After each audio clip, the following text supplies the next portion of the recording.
Hello friends, कैसे हैं आप लोग। आज हम लोग पढ़ेंगे MAHN यानी master of arts in Hindu studies, जिसमें आज पढ़ेंगे MHN 005 के खंड 5 में इकाई 2 मोक्ष का अर्थ और सिद्धांत, जिसमें आज हम पढ़ेंगे वैदिक परंपरा में मोक्ष।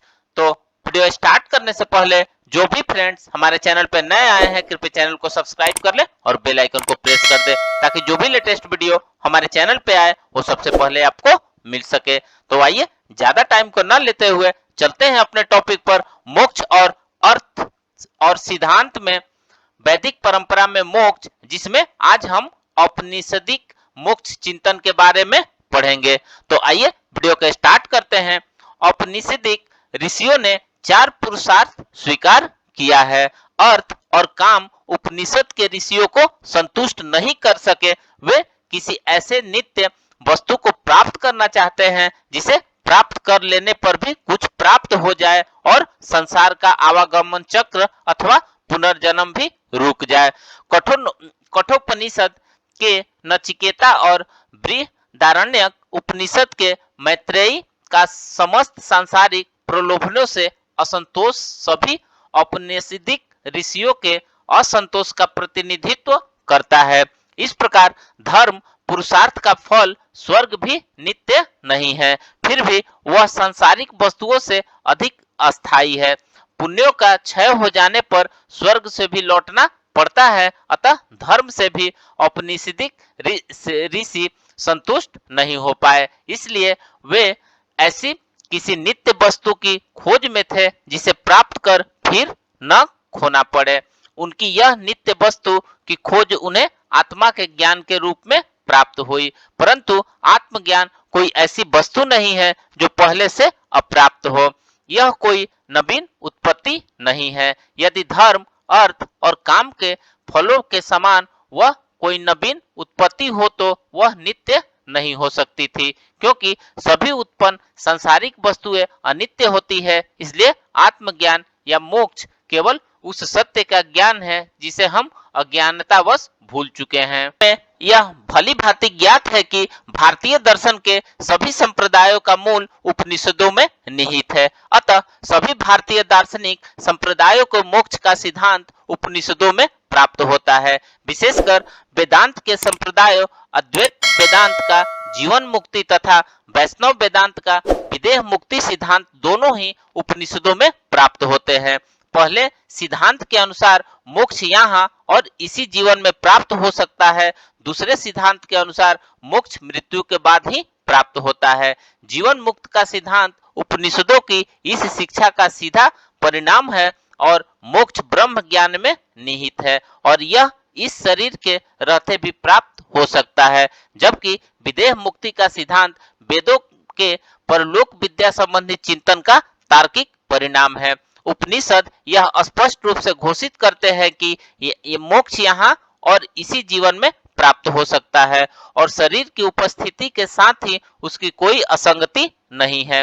बृहदारण्यक उपनिषद में कहा गया है कि ब्रह्म ज्ञान यही संभव है। हम इस शरीर में रहते हुए यदि हम उसे जान लेते हैं तो कृतार्थ हो गए, और यदि यहाँ नहीं जाना तो बड़ी हानि है।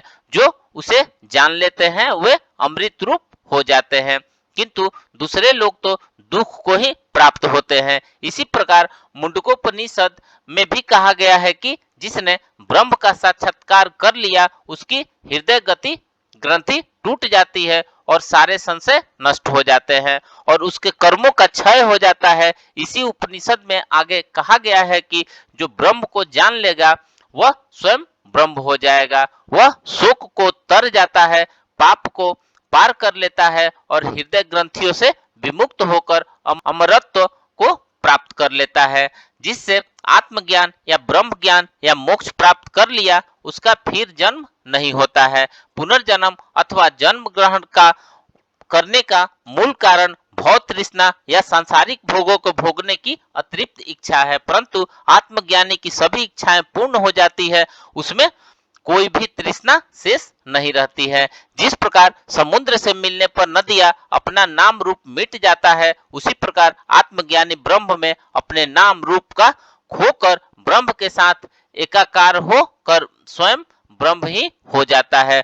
मोक्ष की अवस्था में व्यवहारिक जीवन के सभी भेद समाप्त हो जाते हैं। आत्मज्ञानी सभी प्रकार के भयों से मुक्त होकर अभय हो जाता है।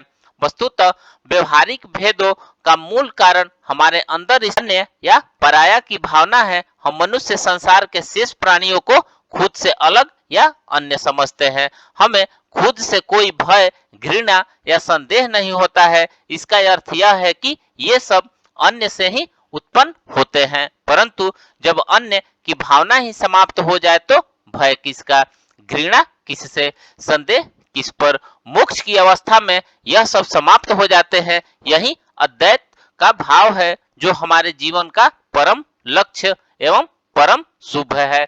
इस अद्वैत की स्थिति में मोक्ष प्राप्त किया व्यक्ति अथवा जीवन मुक्त व्यक्ति को अपने शरीर से कोई आकर्षण या मोह नहीं रहता है। जिस प्रकार सर्प के लिए पुरानी केचुली का कोई महत्व नहीं रहता है, प्रकार मुक्त पुरुष के लिए शरीर का कोई महत्व नहीं रह जाता है। वह शरीर को अनासक्त भाव से धारण किए लोक कल्याण में रमा रहता है। उपनिषदों में ऐसे भी मंत्र प्राप्त होते हैं जो शरीर त्याग के पश्चात क्रम मुक्ति का वर्णन करते हैं। ध्यान रहे कि क्रम मुक्ति का सिद्धांत वैष्णव वेदांतियों से संबंधित है।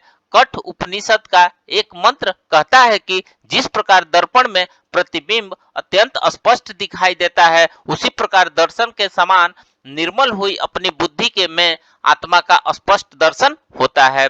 इस प्रकार रूप में आत्मा का दर्शन अस्पष्ट होता है, उसी प्रकार पितृलोक में भी अस्पष्ट आत्मदर्शन होता है। जिस प्रकार जल में अपना स्वरूप ऐसा दिखाई देता है मानो उसके अवयव विभक्त न हो, उसी प्रकार गंधर्व लोक में भी अस्पष्ट रूप से आत्मा का दर्शन होता है। ब्रह्मलोक में तो छाया और प्रकाश के समान आत्मज्ञान सर्वदा स्पष्ट अनुभूत होता है। यह मंत्र स्पष्ट रूप से क्रम मुक्ति के सिद्धांत को स्वीकार। तो फ्रेंड्स, इस प्रकार से आज हमने मोक्ष का अर्थ और सिद्धांत में वैदिक परंपरा में मोक्ष में औपनिषदिक मोक्ष चिंतन के बारे में पढ़ा। तो मिलते हैं एक नए वीडियो के साथ में, तब तक हमारे चैनल पे बने रहिए। धन्यवाद।